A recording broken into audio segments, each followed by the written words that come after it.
Hello, welcome back to Moveeno. Today, I'm going to recap the 2021 movie titled Queenpins. Sit back and enjoy.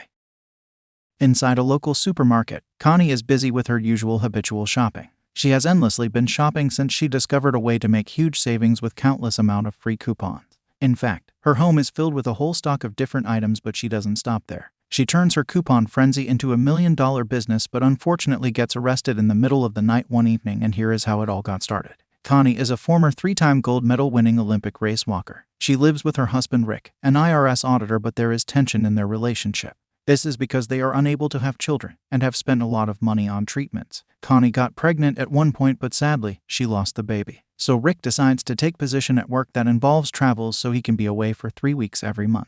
He doesn't treat Connie well whenever he's back home and constantly reminds her that she's jobless. He blames her for the fact that they lost money because she opted for multiple treatments when he was ready to give up after the first one. He also complains that Connie spends too much money on her obsession with coupons. Indeed, Connie is very obsessed with coupons. She gathers coupons and then buys things in large quantities and then puts it all in the nursery in her home to cover the walls. The advantage of Rick mostly being away is that Connie gets the chance to befriend her neighbor Jojo, who is a YouTuber and makes videos about saving tips. Jojo has obsession for coupons too. She got her identity stolen recently and because of this finds it difficult to secure a job. She sometimes flirts with Earl, a mailman. Jojo sells makeup door to door, but it doesn't go very well for her. Whenever Connie goes to shop, she gives Greg the cashier dozens of coupons for her purchase. She holds back the line for a while and manages to save over $100 on her purchase. She will always say to Greg that if you watch the pennies, the dollars will take care of themselves. When she gets home one afternoon from the supermarket and decides to put away the groceries on the shelves, she sees the baby wallpaper among the boxes, and this quickly upsets her. To get over her anger, she decides to eat some cereal. The cereal turns out to be stale, and this infuriates Connie even more to send a complaint email to the cereal company. A few days later, she receives a coupon for free cereal in the mail along with an apology letter from the cereal company. She goes to the supermarket and at the checkout, she explains to Greg about the situation, but Greg tells her she isn't special. All companies will send free coupons to people that complain. This inspires Connie to send a bunch of letters to different manufacturers, even if there wasn't anything wrong with the products. She ends up with a huge pile of coupons for free. When Jojo visits Connie, she is shocked to see the coupons and how such a strategy works so perfectly, and even offers to buy a coupon since it will still save her so much money on the actual product.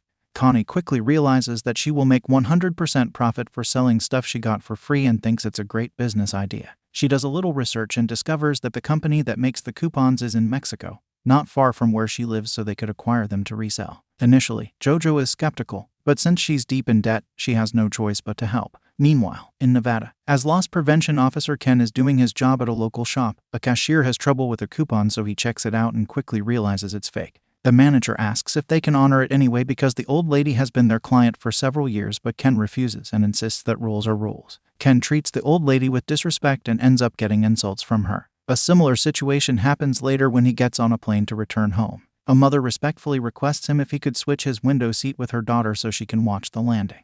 But Ken surprisingly refuses and tells the woman it's an important lesson for the kid to learn. When he arrives in his apartment in Utah, a frustrated Ken yells at the TV. The next day, Connie and Jojo make it to the coupon factory in Mexico and observe the employees and their shifts. They decide to approach Alejandro and Rosa, a suspicious couple that is unhappy with their working conditions at the factory. They then follow the couple slowly with the car, making them think they're about to get robbed, but Connie and Jojo explain that they're there for help. The couple takes them to their house to have a little chat. It turns out Rosa is pregnant, and they live off of their little to nothing salaries, so it's easy for Connie and Jojo to come forward with their offer. They suggest that if the couple steals coupons for them, they will resell them later in the USA and have a cut in the profits. Even though Alejandro doesn't like the idea, Rosa convinces him to take the offer for the sake of their baby. Executing the plan isn't too difficult for the couple because the factory is divided into printing, where Alejandro works, and redemption, where Rosa works, and each section hardly knows what the other does. Whenever they print coupons, there's always a dozen extra ones that is supposed to get shredded, so Alejandro can ship those coupons to Connie and Jojo. When the trucks do their distributions around the USA, the border guards won't detect any illegal activity because they will only see a box with coupons. A few days later, Connie and Jojo receive their first box with coupons. They make a simple website to sell them, and Jojo promotes it on her channel. They quickly become successful with their new business and earn lots of money. However, the supermarkets soon begin to notice a couple of losses. Ken receives quite a number of letters and phone calls from managers complaining about how they're losing money. So Ken begins to investigate until he finally finds a credit card number linked to one of the many purchases made with these coupons.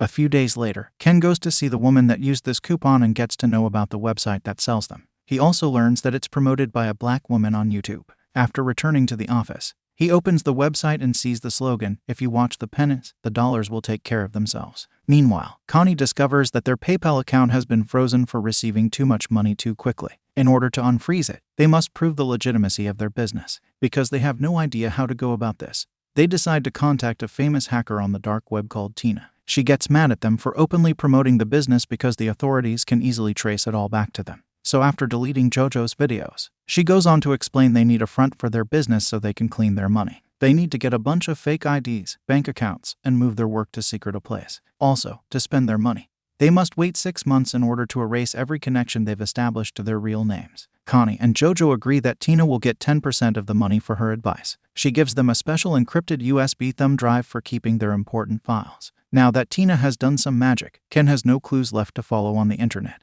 So he goes to the FBI with the case and is told they'll look into it. They actually pay no attention to a problem with coupons, so they pass the case to Albert, their lowest desk worker. Since he has nothing better to do, he accepts to handle the case. After using JoJo's cosmetics brand and Tina's fake IDs as a cover, the coupon scam grows into a very profitable business again. Meanwhile, Ken leaves countless messages for the FBI every day. After 6 months, they are ready to spend their money, but they remember what Tina said about it being dirty, so they have to clean it first. For the money to be seen as clean, Connie decides that they need to buy lots of expensive stuff to be resold later. So she convinces all the banks to give them the money in cash to hire people for their cosmetic business. Connie and JoJo go on an expensive shopping trip. They buy sports cars, boats, a private jet, and even guns. They take a trip to Las Vegas where they discuss their future plans. JoJo plans to pay off her mother's mortgage, and Connie wants to try the fertility treatment again. Meanwhile, as Ken gets ready for work, he finally receives a call from the FBI. Albert informs him that since all the cookie trails have been deleted from the website, he can't do anything on the internet. But since the coupons are being sent in the mail, he'll send someone that can actually help. 2 days later, Ken meets a postal inspector called Simon. After accepting the case, Simon asks Ken to order some coupons from the website so they can take a good look at the system. A couple of days later, the envelope arrives and Simon quickly discovers that the envelope says it's from Kansas, but it actually comes from Arizona because of the special numbers on the online stamp. He plans to fly to Phoenix soon, and since Ken knows all the supermarkets in the area, he will go along with him. Meanwhile, Connie makes an appointment at the fertility clinic and takes JoJo with her for support because she hasn't told Rick about this. The doctor informs her this is her last shot. She opts for a donor's seat instead of her husband's. Later in the evening, Tina calls them again to know where all the money has gone. She gets very angry upon hearing their reason because they missed the point.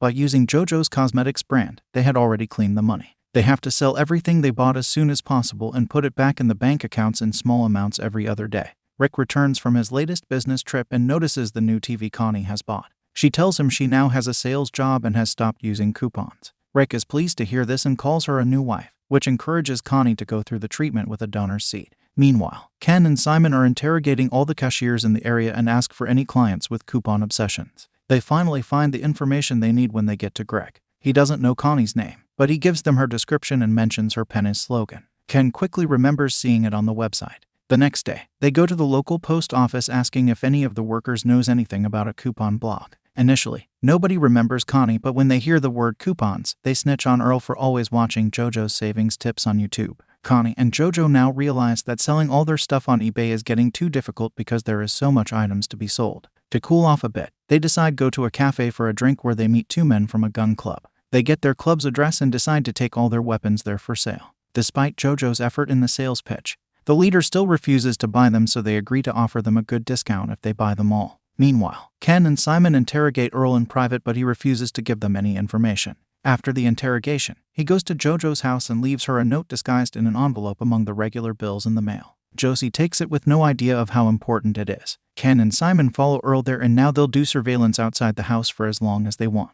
It was nighttime when JoJo comes home, and the men quickly realize that this is the black woman the housewife reported seeing in that YouTube video. JoJo gets out of her car and begins dancing in the middle of the driveway to celebrate the deal she made earlier in the day. The next morning, JoJo gets into an argument with Josie and pays no attention to the mail and ends up driving to the stash house as usual. Ken and Simon decide to follow her there, where they see Connie as well. They then realize she matches the blonde woman that Greg described. To begin the operation properly, Simon gathers other postal inspectors. Now that they have more details, it's very easy for them to find the ladies' identities, especially after Greg's ability to confirm a picture they showed to him. Later that night, Jojo finds it difficult to sleep, so she checks on her mom and goes to the kitchen to get a snack. That's when she finally finds Earl's note urging her to leave town immediately. But it's too late for her. Simon and his men arrive and arrest Connie, Jojo, and Josie. After raiding their homes and the stash house, they appear on the news, and Earl is surprised to see Jojo's face on TV. During the interrogations, Rick and Josie quickly say they had nothing to do with it and accept to cooperate with the authorities.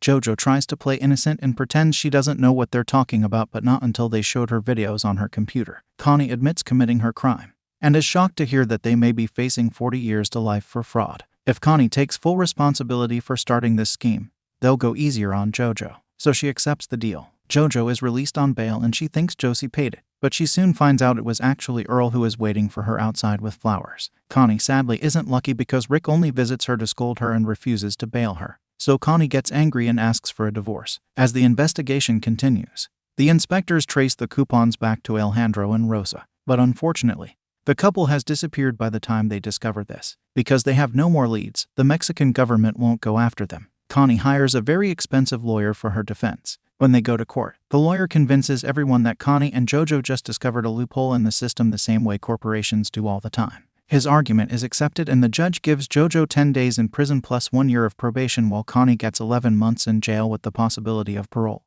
After the trial is over, Simon and Ken aren't happy with the verdict and demand answers from the state attorney. He explains the judge went easy on the women because the brands on the coupons requested to be lenient to avoid bad press. Losing $80 million to this scam is just pocket change for such mega corporations. Simon decides to leave after the case is over, but first he tells Ken he's a good man and he's glad to have worked with him. He also needs to check the attitude a little. A few days later, everyone starts a new life. Ken begins being a little nicer and makes exceptions for old clients with fake coupons, and he finally gathers the courage to make a profile on a dating app. Connie gets the divorce she wanted, and it turns out the fertility treatment is a success with a big pregnant belly as she spends her months in jail. The authorities confiscate most of the earnings from the scam, but luckily they ignore the boxes in the nursery thinking it's just food. So Jojo gets those boxes because she knows Connie has been hiding cash in the mall. She gets together with Earl and they move to Montenegro, a non-extradition country, to start a new scam under another cosmetics brand as they wait for Connie to come over so they can work together again when she's finally released.